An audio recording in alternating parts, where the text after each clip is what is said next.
In the unforgiving Nevada wilderness, a young mustang found itself on the brink of death. Instead of allowing nature to take its course, an unexpected encounter emerged that challenged our understanding of the animal world. The moment between predator and prey was nothing short of extraordinary, revealing how profound connections can form even in desperate situations. Before we dive into this remarkable story, we appreciate your support. If you enjoy this content, please consider subscribing, liking the video, and turning on notifications. This helps us share more inspiring tales like this one. Picture the Nevada desert stretching endlessly beneath the relentless summer sun. Amid the sparse sagebrush and rocky terrain of the Ruby Mountains, a 3-week-old chestnut Mustang foal lay helplessly on its side, gasping for breath. This young foal, later named Spirit, had become separated from its herd during a sudden summer storm that scattered the wild horses across the landscape. Too young to keep up, Spirit had taken a wrong turn, ending up miles away from its mother and the safety of the group. For 2 exhausting days, the little Mustang wandered, quickly succumbing to dehydration under the scorching sun. Its gangly legs finally gave way, and it collapsed in a small depression near a dry creek bed. Spirit's once vibrant chestnut coat had dulled and was now covered in dust, while its glazed eyes, filled with fear and exhaustion, stared blankly at the vast blue sky. Each breath seemed more laborious than the last, its small ribcage rising and falling with dwindling strength. Just a quarter-mile away, a pair of amber eyes watched intently. Shadow, an aging gray wolf with a weathered face, had been tracking the foal's scent since dawn. At 12 years old, he was considered ancient for his kind. Once the leader of a thriving pack, Shadow now roamed alone, pushed out by younger, more vigorous males. With arthritis affecting his joints and a cracked canine tooth making it harder to hunt, his days of chasing down prey were largely behind him. Survival often meant targeting smaller animals, and the weak Mustang presented a tempting opportunity for an easy meal. As Shadow crept closer, moving with careful precision, his instincts urged him to wait until the foal's breathing faded completely. But something within him began to stir, hinting that this encounter might lead to more than just the food he had been seeking. Something unexpected made him stop about 20 yards from the collapsed horse. The wind shifted, carrying a new scent, coyotes approaching from the south, along with something else, something human. Shadow, the old wolf, froze, his ears pricked forward as he weighed the allure of food against the threat of danger. At that moment, he lifted his head slightly, sensing the predator nearby.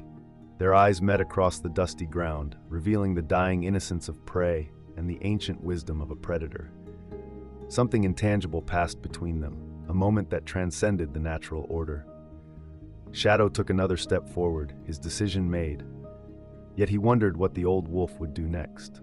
Would this be the end for the fool, a victim of circumstance, or would fate intervene in this desolate wilderness?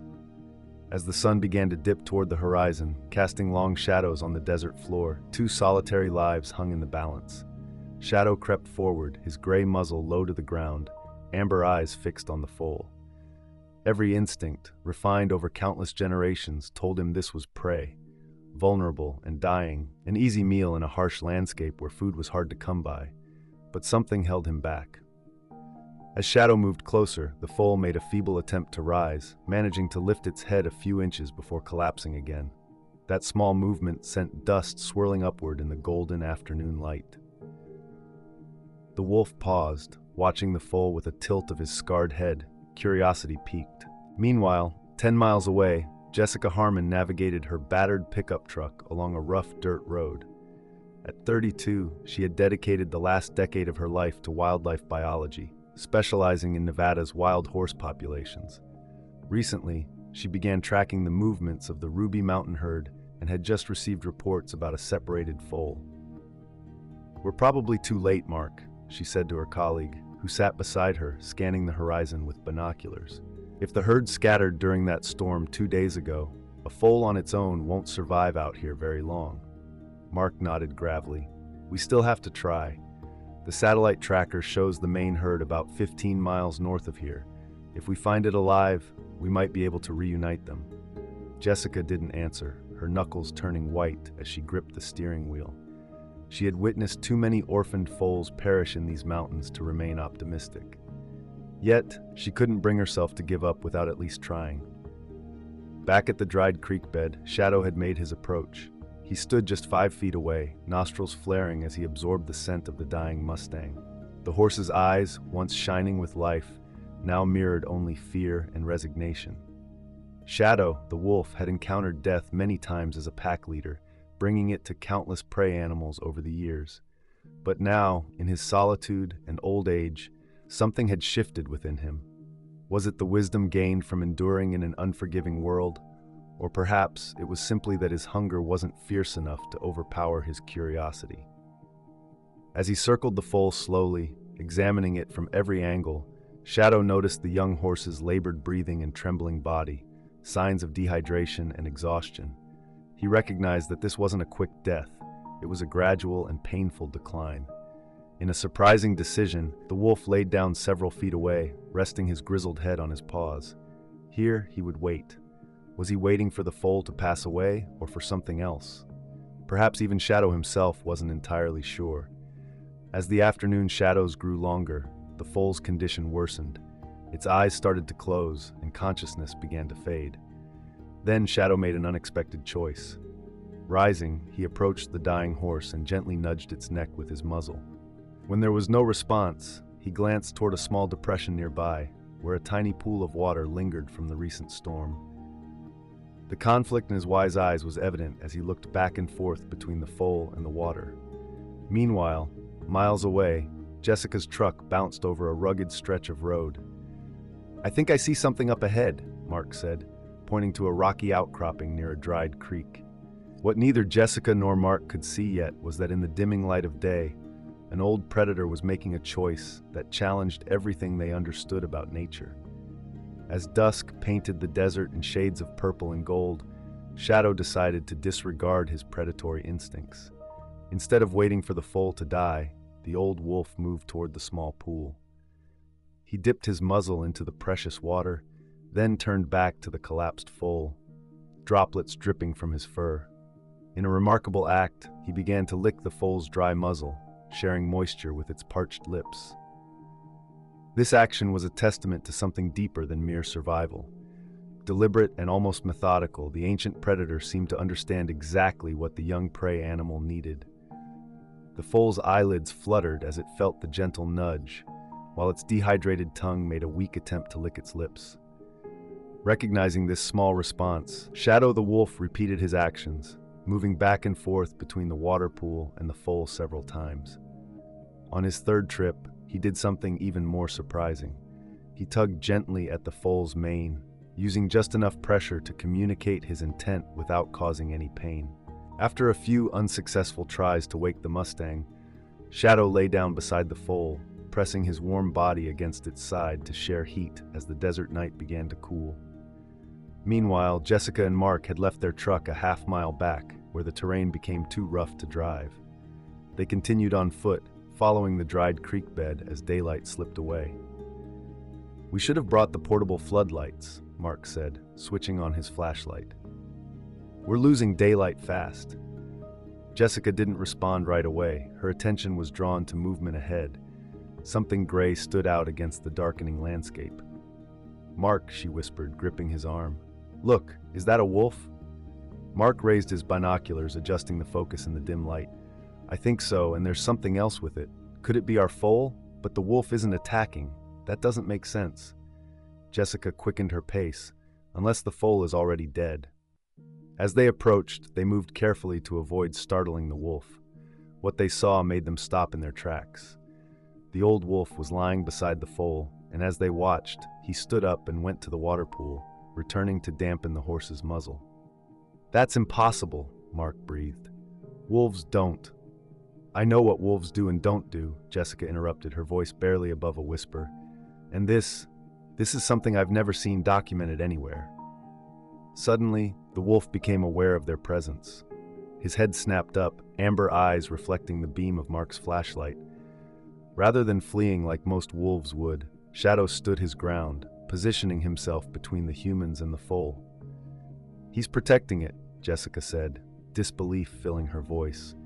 For a long moment, the three of them, two humans and one wolf, remained frozen in a scene that challenged everything Jessica believed about wildlife behavior. Shadow gave a low growl. It wasn't aggressive, but it was definitely a warning. Jessica reached for her canteen. "Oh, Mark, I'm gonna try something." "Don't move, Jess. That's a wild wolf," Mark cautioned. But Jessica had already taken a cautious step forward. She unscrewed her canteen and poured some water into a small collapsible bowl she used for her field research. Moving slowly, she placed the bowl on the ground and stepped back. The wolf watched her intently, its muscles taut and ready to either flee or fight.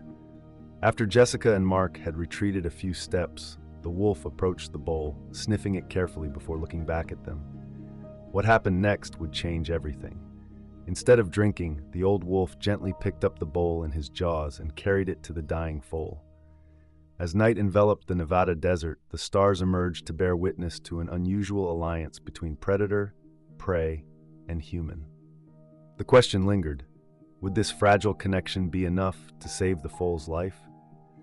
As temperatures dropped, Jessica and Mark set up a temporary camp about 20 yards from where the foal lay, guarded by the wolf. They worked quietly, erecting a small tent and unpacking emergency supplies, mindful not to startle the wolf. "I've radioed for the mobile vet unit," Mark whispered after finishing a call on their satellite phone. "They can be here by morning with IV fluids and proper medical equipment. But honestly, Jess, I don't think the foal will make it through the night." Jessica nodded, feeling the weight of the situation. She filled another shallow bowl with water, adding electrolytes from her field kit. The foal was in critical condition, facing severe dehydration and the possibility of organ failure, all compounded by the desert's extreme temperature shifts. "What about the wolf?" Mark asked, concerned. "Clark won't be happy if we tell him we're trying to save a foal with a wild predator standing guard." "Clark isn't here," Jessica replied firmly, "and I'm not chasing that wolf away. Not after what we've seen." She approached slowly, bowl in hand, and set it down a few feet away from where the wolf lay beside the foal. The old wolf watched her every move, but did not show any sign of aggression. As Jessica noted his appearance in the beam of her flashlight, the graying muzzle, the scarred face, and the slight limp as he rose to investigate the offering, she whispered to herself, "He's ancient. He probably can't hunt effectively anymore. That might explain his behavior. He's adapted." Mark seemed uncertain. "Wolves don't just stop being wolves, Jess. This challenges what we know about how predators behave." Shadow, the wolf, gently picked up a bowl in his mouth and carried it to the foal, spilling only a little as he placed it down near the young horse's muzzle. With soft nudges, he encouraged the foal to drink. Revived by the wolf's earlier care, the young horse managed a few weak sips. As night fell deeper, Jessica and Mark took turns keeping an eye on the unlikely duo. Around midnight, they faced a new danger. The distinct yips and howls of coyotes began to fill the air, growing closer by the minute. Mark quickly estimated there were 4 or 5 of them and reached for the rifle they had brought for protection. Shadow sensed the predators too. His ears perked up and he stood rigidly. The foal, feeling the impending threat, struggled to stand, only managing to lift his head a few inches. Jessica saw Shadow position himself protectively between the approaching coyotes and the vulnerable foal. Despite his age and frailty, he suddenly exuded a sense of strength. "He's going to defend it," Jessica said in disbelief. One old wolf against a pack of coyotes seemed like a daunting challenge. The coyotes appeared over the ridge, their eyes glinting in the dark. Shadow let out a low, rumbling growl that Jessica felt as much as she heard. The lead coyote hesitated, possibly sensing the old wolf's determination. "We need to help him," Jessica urged, grabbing a flashlight and her hiking stick. "Let's make some noise." Mark quickly joined in, and together they shouted and banged their equipment, creating a chaotic sound that reverberated through the night. Caught between a defending wolf and noisy humans, the coyotes retreated after a standoff that felt tense but vital. As silence returned to the desert, Shadow stayed alert for nearly an hour before settling back down beside the foal. Jessica noticed he deliberately faced the direction from which the coyotes had come, as if keeping watch. "He's guarding it," she whispered to Mark as they retreated to their tent. "I'm documenting everything. This could change how we view interspecies relationships. By dawn, the sound of a helicopter stirred Jessica awake. The mobile veterinary unit had arrived sooner than expected, descending into a clear area half a mile away as daylight expanded across the desert. She got up and prepared for the next steps. To Jessica's surprise, the young mustang was still alive. Its breathing was stronger than it had been the night before. Nearby, Shadow, the wolf, lay alert but tired, his sides heaving as he took each breath. When Shadow noticed Jessica, he rose unsteadily, swaying slightly. It was clear he had been awake all night, keeping watch. As the sound of approaching vehicles reached them, Shadow's ears perked up.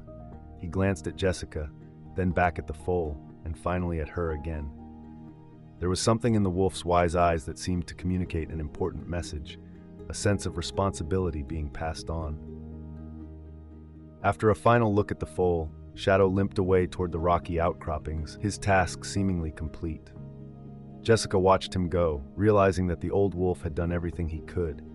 Now it was up to humans to carry on his work. She stepped back as Dr. Elena Rodriguez, the lead veterinarian, swiftly began assessing the foal's condition. IV lines provided essential fluids, while monitors beeped steadily, creating a striking contrast between modern medicine and the timeless desert setting. "It's remarkable he's still alive," Dr. Rodriguez remarked, her experienced hands moving with purpose as she checked the foal's vital signs. Severe dehydration, malnourishment, and exposure to the elements. He should have died days ago. Jessica's gaze drifted towards the rocky outcropping where Shadow had been. "He had help," she said. Dr. Rodriguez looked up, a hint of skepticism in her expression. "A wolf? I find that hard to believe." "I recorded some of it," Jessica replied, pulling out her camera. "You can see for yourself." As the veterinary team continued their work, Jessica played the footage she had captured through the night. Shadow bringing water, lying protectively beside the foal, and bravely facing down coyotes. Although the video was grainy due to the low light, it was hard to deny the evidence. "This contradicts everything we know about predator-prey dynamics," Dr. Rodriguez murmured, her scientific mind wrestling with the incongruity of what she was witnessing. "Have you shared this with anyone else?" "Not yet," Jessica answered. "I wanted to understand it better first." Their conversation was interrupted by a sudden commotion among the team. The foal began to show signs of distress, its breathing quickening and growing shallow. "His temperature is dropping," one of the technicians called out. "We're losing him, doctor." Rodriguez sprang back to the foal, issuing urgent commands to her team. "Warm fluids now. Get the thermal blankets." Jessica stood by, feeling helpless as the team worked to stabilize the young mustang. Her eyes darted across the horizon, almost wishing to see the familiar gray figure of Shadow, as if the old wolf could somehow assist where modern medicine was struggling. In that moment of urgency, Jessica made a choice. She approached Dr. Rodriguez and said, "The wolf's scent. He's associated with safety. Can we try something different?" The veterinarian looked skeptical but agreed. "At this point, I'm open to suggestions." Jessica hurried back to where Shadow had lain beside the foal through the night. Using a clean bandana, she gathered dirt and fur from the impression left by the wolf's body. When she returned to the foal, she gently placed the scented cloth near his nostrils. The effect was subtle but immediate. The foal's breathing slowed and his tense muscles visibly relaxed. "Well, I'll be damned," Dr. Rodriguez murmured. "Keep that there." The team worked tirelessly throughout the morning, and by noon, the foal had stabilized enough to be transported. They carefully loaded him into a specially designed sling and carried him to the waiting helicopter. "We'll take him to the Wild Horse Recovery Center in Carson City," Dr. Rodriguez told Jessica. "He'll have round-the-clock care there." Jessica nodded, her gaze returning to the rocky outcroppings. "I'd like to come, but there's something I need to do first." After the helicopter took off with Mark accompanying the foal, Jessica grabbed her backpack and tracking equipment. She felt a compelling urge to find Shadow, driven by concern for his well-being, a sense of scientific curiosity, or perhaps even something deeper that she couldn't quite explain. Following faint paw prints in the dust, Jessica tracked the wolf to a small cave in the rocks. Approaching cautiously, she called softly, "Shadow, are you in there?" A low whine answered her. Peering into the darkness, she saw the wolf lying on his side, breathing heavily. When their eyes met, she recognized a mix of acknowledgement and resignation in his gaze. The night's efforts had worn down his aging body. Jessica settled at the cave entrance, keeping a respectful distance. "You did something remarkable," she spoke softly to him. "You saved that foal when everything in your nature should have told you to take advantage of an easy meal." Shadow watched her with those ancient amber eyes. Jessica sat quietly in the afternoon sun, observing the elderly wolf beside her. His eyes seemed to carry a depth of wisdom, hinting at experiences from a time long past. While he couldn't speak, Jessica found herself pondering possible explanations for his calm demeanor. Could it be his age, allowing him to move beyond the urgent cravings of youth? Or perhaps it was his solitude, separated from his pack and yearning for some form of connection. Another thought crossed her mind. Maybe he sensed a shared understanding of suffering, choosing to comfort rather than take advantage of others. As evening drew near, Jessica faced another tough choice. She picked up her phone and called Dr. Rodriguez. "Elena, I need another favor. There's an elderly wolf here, the one who helped the foolish one. He's in rough shape. I think he might be dying." 3 weeks later, Jessica found herself at the window of the rehabilitation facility, watching as the chestnut-colored wolf, now named Spirit, eagerly devoured his morning meal. His recovery had been striking. Just weeks ago, he had been on the brink of death, but now he darted around his enclosure with youthful energy.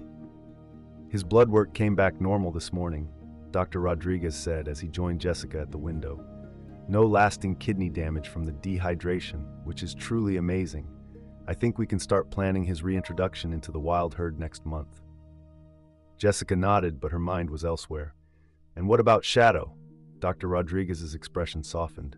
"Come see for yourself." They made their way through the facility to a separate section designated for predator rehabilitation. Unlike the other enclosures, housing wolves injured by vehicles or human encounters, Shadow's space was larger, featuring a raised platform that overlooked an adjacent paddock. As they approached, they found the old wolf soaking up the morning sun. His condition had significantly improved. With proper nutrition, medication for arthritis, and dental work to fix his broken tooth, he had regained some of his previous strength, even though his advanced age remained a challenge. "He spends hours up there," Dr. Rodriguez explained, pointing to the platform.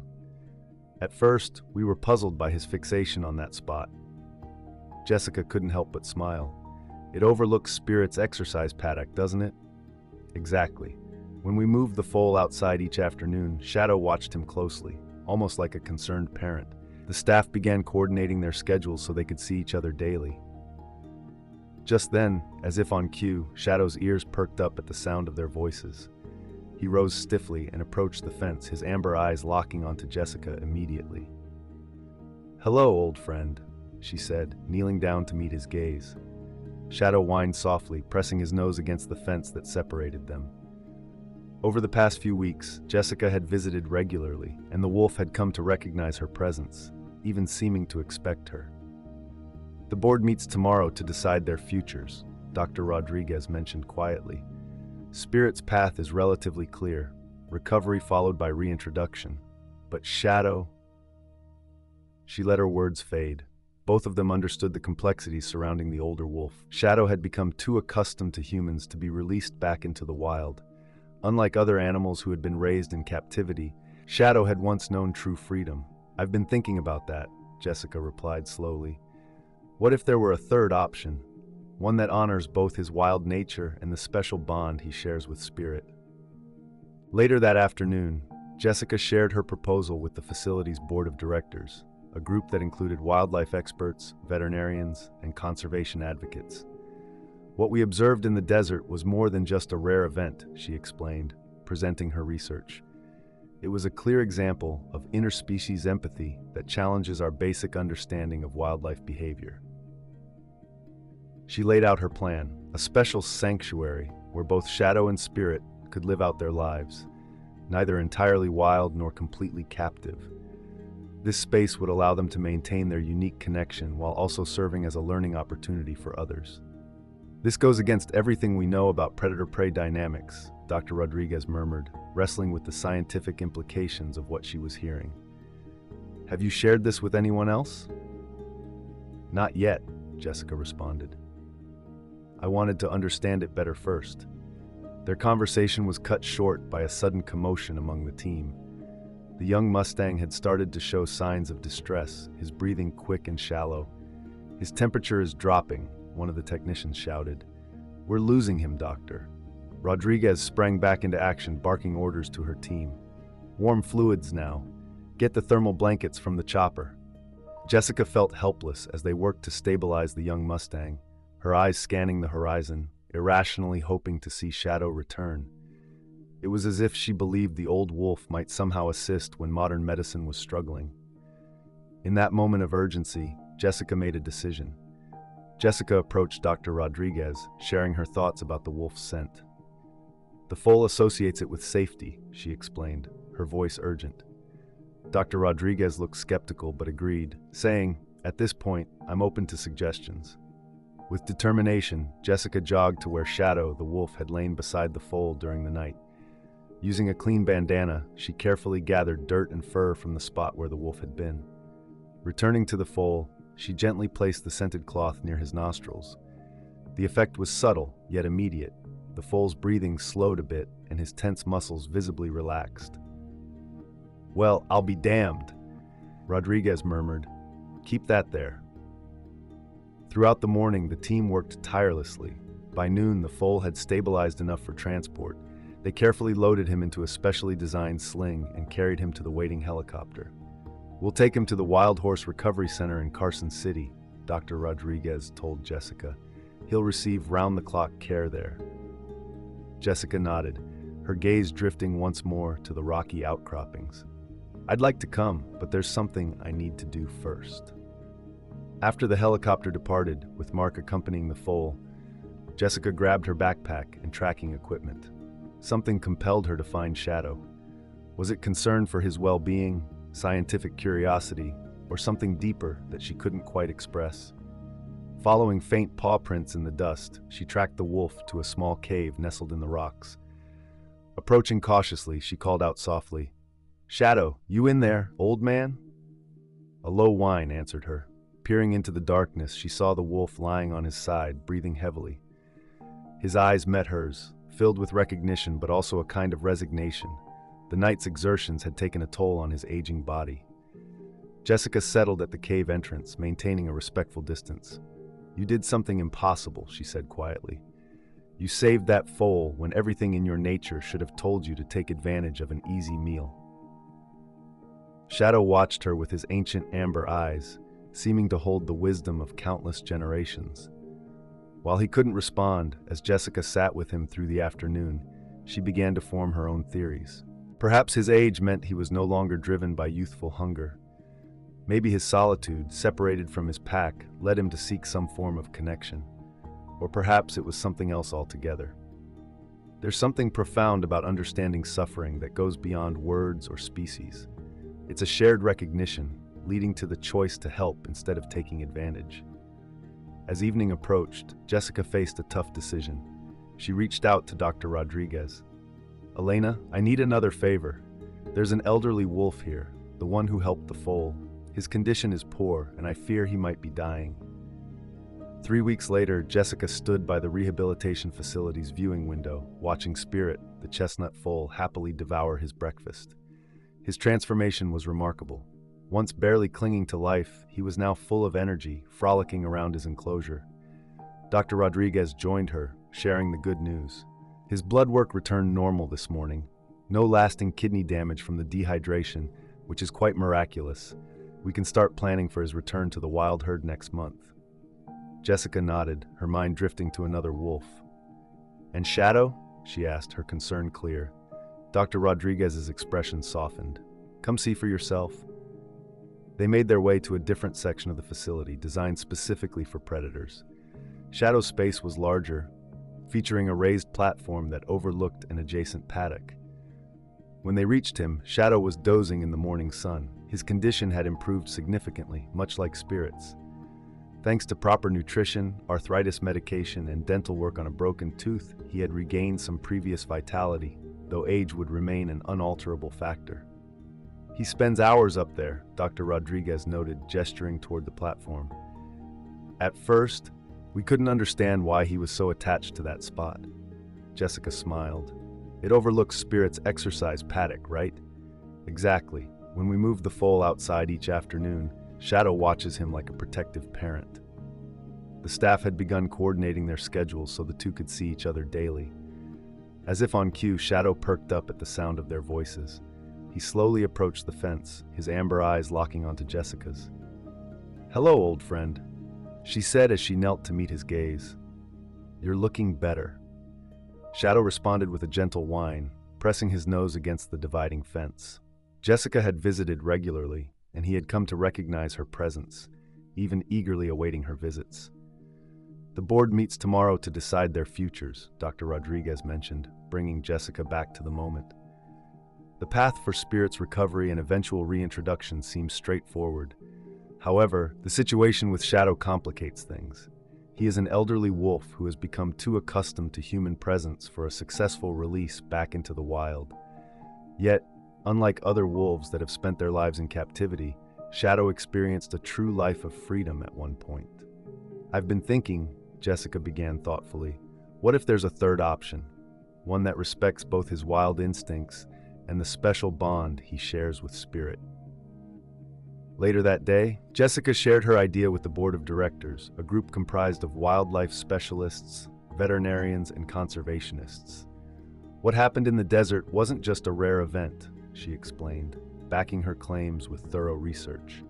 "It highlights a level of interspecies empathy that challenges how we typically view animal behavior." She proposed creating a unique sanctuary, a space where both Shadow and Spirit could enjoy their lives together. Not entirely in the wild, but not fully in captivity either. This would allow them to maintain their special connection while also serving a purpose as an educational example for others. If this narrative resonates with you, if it sparks any questions or reflections, consider sharing it. Let's encourage others to explore this journey with us. Subscribe, comment, and together we can keep the conversations going about stories that defy simple categorization.